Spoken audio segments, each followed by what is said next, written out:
Ryan Reynolds here for Mint Mobile. You know, one of the perks about having 4 kids that you know about is actually getting a direct line to the big man up north. And this year, he wants you to know the best gift that you can give someone is the gift of Mint Mobile's unlimited wireless for $15 a month. Now, you don't even need to wrap it. Give it a try at mintmobile.com/switch. $45 upfront payment required, equivalent to $15 per month. New customers on first 3-month plan only. Taxes and fees extra. Speed slower above 40 gigabytes on unlimited. See mintmobile.com for details.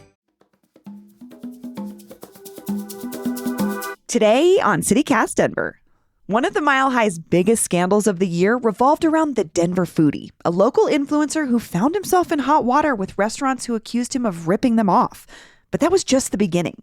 Back in October, I spoke with 9 News reporter Jeremy Hohola, who was investigating the allegations, to explain what really happened, how he got embroiled in the scandal himself, and what it all says about the state of our restaurants and social media.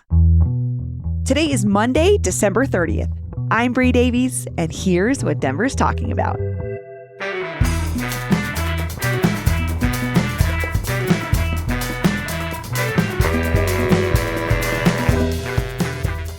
Jeremy Hohola, welcome back to CityCast Denver. It is always a pleasure to be on this podcast. I love it. Thank you so much for having me. Of course. So, do you remember the first time that you heard about the Denver Foodie? Yeah, so I actually followed him on Instagram, and I've been following him for quite a long time. And I really never thought I'd ever do a story on this guy, ever. Well, so I guess that, let's just jump into it. Why did you decide to start looking into the guy behind the Denver Foodie account a little bit deeper? Yeah, so actually I got an email from a photographer here at 9 News on September 24th. And he knows a woman that does social media for minority-owned businesses. And he said, hey, you should talk to her. She's got this story about this guy that's gaining this reputation around town for taking money from small businesses and not either doing the work or not refunding them. So I was like, okay. It took me like 3 or 4 days to actually connect with her. In the meantime, I get tagged on Reddit. And it starts blowing up on social media. I was like, oh, this must be what she's talking about. So I call her up, and I don't want to say her name because I don't want to get her embroiled into this whole thing. I call her up, and she gives me details about what's happening. And when she mentions the Denver Foodie guy, initially I was like, who is this guy? And she's like, it's the What's Up Denver guy. I was like, oh, yeah. I was like, I know that guy. I know who he is. So she gives me details, and she's telling me that this guy is, going around town, taking money from small businesses, many of them minority-owned businesses, and either not showing up to do the promotional videos or just showing up and not doing them. And he's ghosting them. He's not responding to the businesses. He's just not doing any of the promised work. So very quickly, I was able to go online, and I was able to go on TikTok and, Instagram and TikTok and Reddit and see businesses posting their accounts about this guy, saying he did this to me. He came in, he said, the fee was $200, $350, and that we would get our video within a few days. And then boom, he just vanishes. That's a news story because you have a man who is well known in the city. He has a high profile account. Everybody knows who this guy is. And if he's out there collecting money from small businesses that are, a lot of them are minority owned, that's a story. And so I started calling businesses, and I was able to get 3 of them on camera to profile. And there are many more. I was able to get 3 of them on camera to give me their account. And when I met with them, I was able to have them open up their Instagram accounts, and they showed me their direct dealings with this guy. And you can see that there was just this effort on their end to reach out to him, but he essentially just would not respond. Or if he would respond, he'd give these stories that his kid was sick and he couldn't do it, or he said his team was doing a different process. So, eventually I interviewed these businesses, reached out to him and put the story together and put it out there. We're talking about an account, but like you said, there's a person behind this account, the Denver Foodie. Who is the man behind the Denver Foodie? So his name is Jonathan Davis, and I never knew the name before until I looked him up. And the first thing I did is anytime I look into somebody's business, or if I look into somebody, I look at their fingerprint or their footprints in the court system. I do a background check on the criminal side, and I do a background check on the civil side. And, if this guy's facing allegations of taking money from businesses, he might have been sued in the past by smaller businesses, maybe in small claims court. I didn't see any of that. But what I did see when I, queried his name is that he's amid this really nasty lawsuit with this other social media company. And when I looked at that lawsuit, I was like, holy cow, this is a mess. This is a real nasty mess that this guy is in. Is that the I'm from Denver account? Yeah, that's and I followed them too, and I didn't really know who those guys were either. I followed them too for a while, and I was a little bit familiar with what they do. And so when I opened up the lawsuit, I saw that they filed a lawsuit against him in June, and they're accusing him of breaching a contract because he created the I'm from Denver page, and they bought it from him, and he created it, and it actually, did pretty well. And they're accusing him of using the Denver Foodie name as a violation of a non-compete clause in the contract. And so that's what the lawsuit is about. And when I looked at the lawsuit, this Jonathan Davis guy behind the Denver Foodie, he's not doing anything in the court docket at all to defend himself. There's no motions from any attorney that represents him. There's no response from him. And the judge is on the verge of giving the I from Denver people like an $85,000 judgment. That could happen any day now. Whoa. Yeah. That's a big deal. Okay, so you talked to Jonathan Davis, right? Yeah. What was it like interviewing him? So initially he was going to talk with me on camera, and we were going to meet in Lakewood somewhere. And then all of a sudden he decided he didn't want to talk on camera anymore, and he wanted to do something over the phone. So we came here to the studio, and I put it on speakerphone, and this was like a 24-minute conversation. And right away, I asked him just to give him a little bit of background about himself. And he spent a lot of time talking about how his social media presence has really exploded in Denver over the last several years, and how he has become this really known name in the city. He got invited to the Broncos events recently, he called himself big time, was really talking up about his big social media account. And then when I started asking him about the businesses and the allegations of these businesses coming forward, saying that he wasn't, doing the services as promised. Yeah. Do you feel any sympathy for these businesses? No, absolutely. Absolutely. I would, I could just imagine being in their shoes. I would be pissed off too. They have every right. They have every right to be pissed off. I take 100% full accountability. He actually did admit, hey, I did bite off more than I could chew. And, I was in the middle of this divorce, and I got behind a lot of things over the last year, and I take 100% accountability. And I was like, wow, this guy's actually admitting that he's behind. And I was like, okay, all right, well, he actually admitted, and that's, as a reporter, that's what you can ask for, right? So we do a story where he admits that, and I start getting more correspondence from smaller businesses who say, this guy owes me money. And it starts getting into my inbox more and more and more. So right now, in the wake of my reporting, I have a list of approximately 20 businesses that have expressed a grievance against Jonathan Davis. One of the big questions that came up about his account, a lot of viewers pointed out that he's not marking his postings as branded content. Which is a requirement of folks who are using Instagram and are promoting a business. If it's if they're getting paid to talk about a business or a brand, they're supposed to disclose that to their followers. Yeah, and these are FTC regulations that I believe came out a few years ago because of the influencer marketing era that we're in. These rules came out to really kind of protect and inform the consumer. And that way people, when they're watching content, they know that the content that they're watching for is paid for, that it's a sponsorship. But when you look back at his feed, he is not disclosing any sort of paid for promotion, even even when he finally posted the videos of some of the businesses that came forward, and it's clear that he did, receive payment from them, he's not disclosing that. So I would imagine, in the eyes of the FTC, that would be a violation of the disclosure regulations.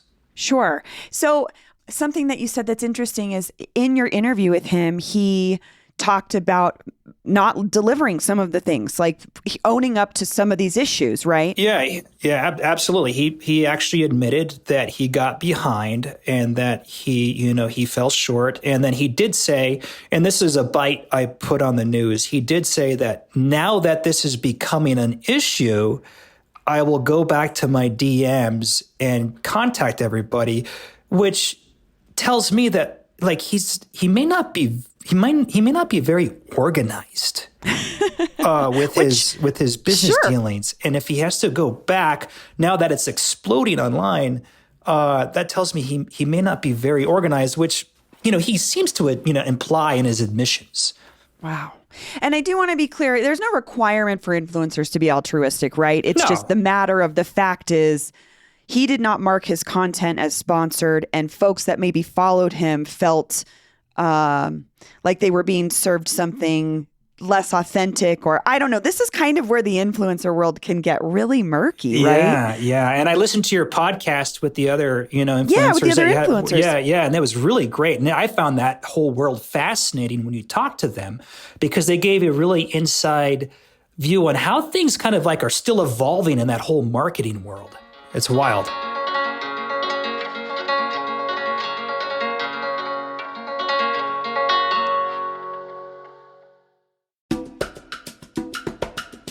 This episode is brought to you by Pine Melon. This holiday season, let Pine Melon make your Christmas prep simple and stress-free. From fresh local ingredients to holiday staples like lamb racks and ham, they've got everything you need to create a memorable feast. Avoid the holiday rush and enjoy the convenience of grocery delivery right to your door. With over 200 local farmers, ranchers, and producers across Colorado, Pine Melon delivers high-quality meats, fresh produce, baked goods, pantry staples, and more straight to your door. Skip the crowded stores and let Pine Melon handle the hard part. No subscriptions required, just same-day delivery in a 2-hour window within Denver and Boulder. Enjoy the convenience of grocery delivery with Pine Melon. And don't forget the code CityCastDenver to get $35 off your first order of $75 or more. Just go to pinemelon.com to make your order today. That's pinemelon.com. This is an ad from BetterHelp. This holiday season, do something for a special person in your life. You. Give yourself the gift of better mental health.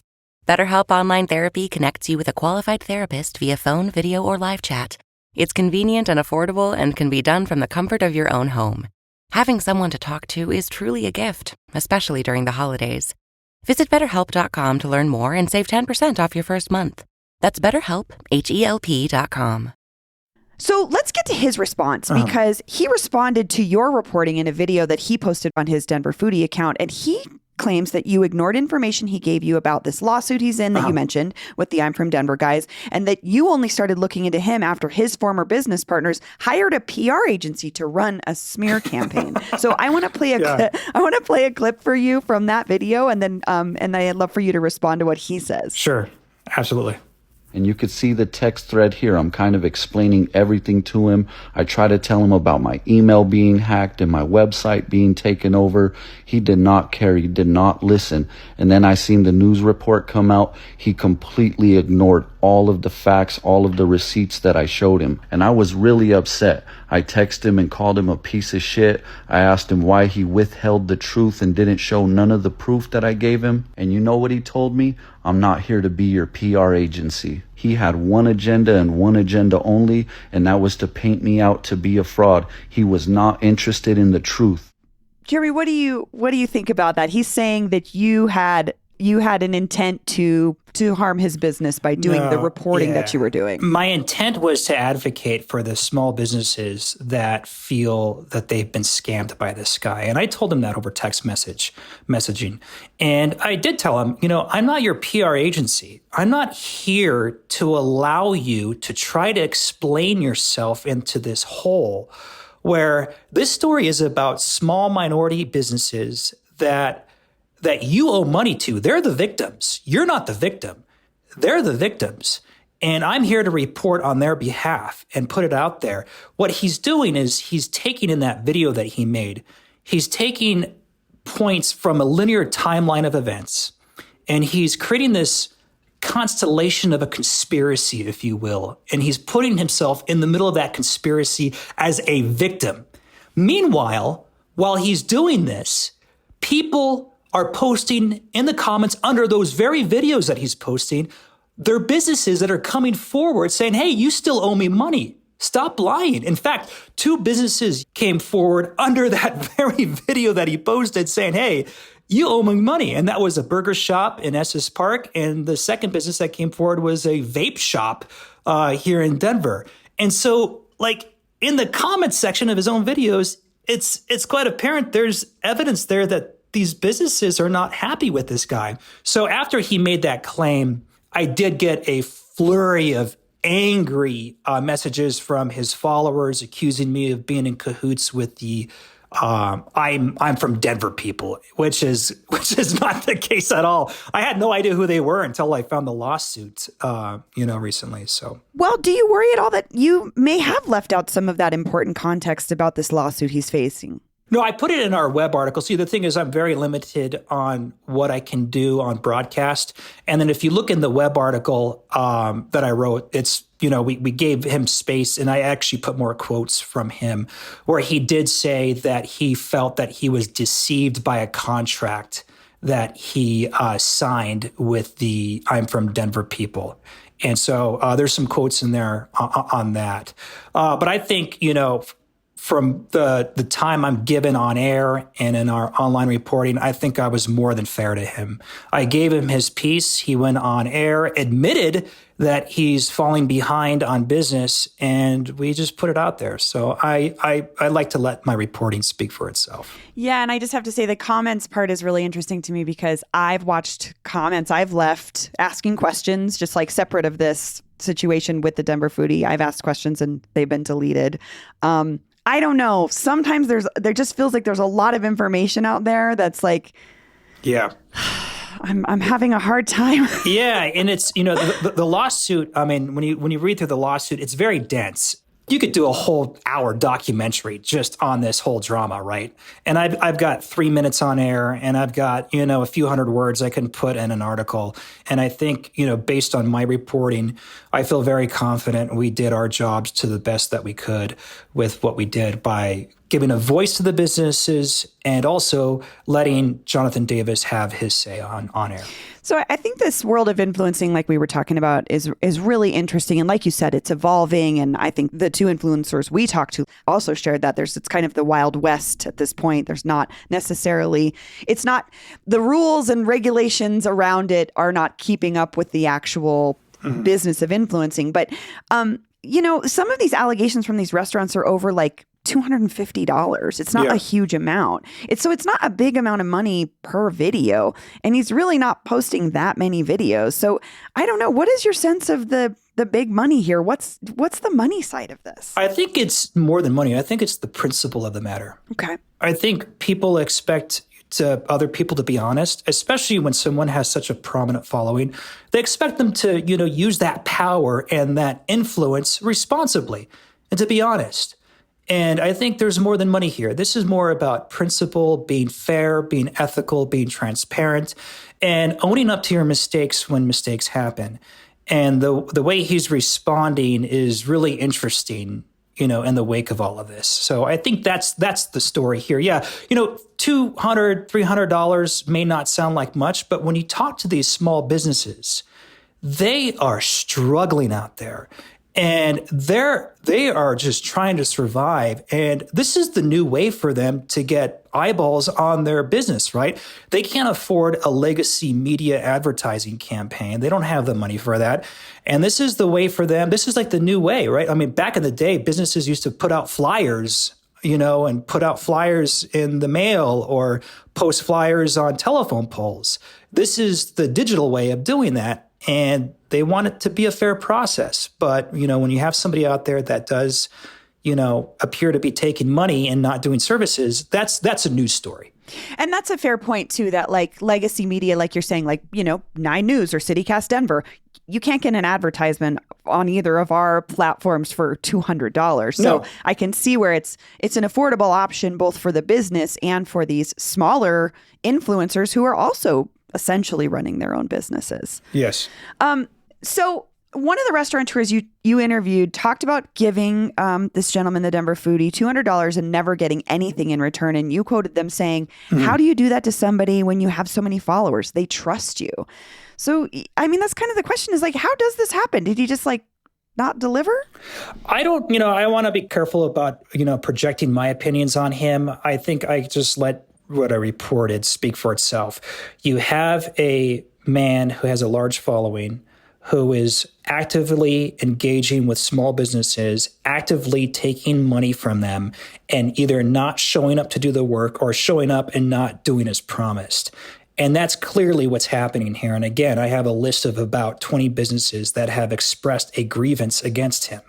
And that list is growing nearly every day. The more I monitor what's going on online and the more I reach out to them, and I'm talking to these businesses. And they're miffed. They're upset. I mean, it's not a lot of money, but in the grand scheme of things, it's more than about money. Sure. Well, and that's kind of like thinking about too the stakes of this story on the other side of it. Like, I've heard from people who follow accounts like this, and like, this is how they find out about places to eat. Like you said, you were following this before you knew anything about it. It was like, oh, this is someone that highlights Denver businesses. I'm going to follow them. But so in this whole process, we've noticed at least that he's lost about 4,000 followers, but he still has over 200,000 people following him. And so it's like, what do you take away about this whole situation? Like, does social media matter to Denverites right now when it comes to things like how we learn about what's going on in our city? Absolutely. I think that's why in our place as a television news station, we are trying to stay relevant amid a changing way of consuming news. And let's face the facts here. More people these days are getting their news on TikTok, on Instagram, and on Facebook through their feeds than they are sitting down watching the news. That's just the new reality. And we have to, move into those spaces. And I think when you have influencers that have a large, substantial following, there's no training for them on how to behave ethically. There's no guidelines that they're given when they open up their Instagram account saying you have to do this, you have to do this, or you should be doing this, you should be doing that. And that's where consumers are these days. And I think people like it because there's an authenticity, right? From influencers. You don't have the stoic news reporter wearing a suit on Instagram. I mean, you do, but I mean, you have someone that is authentic, who's real, who's out there speaking from their heart about community issues. And I think that's why it's an attractive place to be, as a content creator and as someone who's consuming community news. And I also can see that being the reason that folks want to trust that person, Yes. I trust this account to tell me, about restaurants in Denver, but I also expect them to be transparent about the business side of things, I guess. And so, but you're right, there's no rules. So I think we're just going to keep following this story to see what happens next. Yeah. And I anticipate doing a follow-up. And, and I will say this, the focus of my story is not necessarily the drama between him and the other social media account, I'm from Denver. While that's an interesting kind of sidebar to the story here is about businesses who trusted a man, they gave him money, and he didn't follow through with that end of the bargain. And that's my focus of the story. He wants me to, give his whole side about the lawsuit, the drama surrounding his lawsuit. His domains were taken over by those guys, apparently. And I don't know the whole ins and outs of that, but that's not the story. The story is not about him being a victim. The story is about the real victims, and these are the small businesses. Well, we'll be continuing to follow this story as well. Jeremy, thank you so much for joining me. Happy to be here, as always.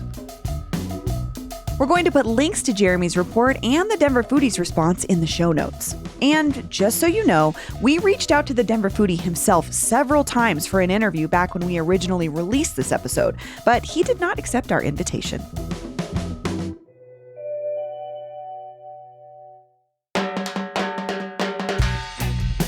That's all for today here on CityCast Denver. If you enjoyed this show, why not take a minute to tell your favorite foodie about us? Rate the show wherever you get your podcasts and subscribe to our morning newsletter and learn more about us at denver.citycast.fm. This is our last episode of 2024, but we'll be back on Thursday with more news from around the city. See you then.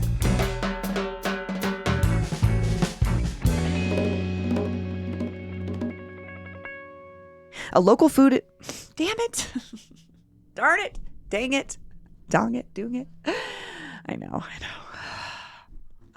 I'm trying not to cuss in front of Montgomery. And so when I say damn it, then I'm like, dang it, dong it, doong it. And so now he goes, if I say damn it, he goes, dang it, dong it, doong it, mom.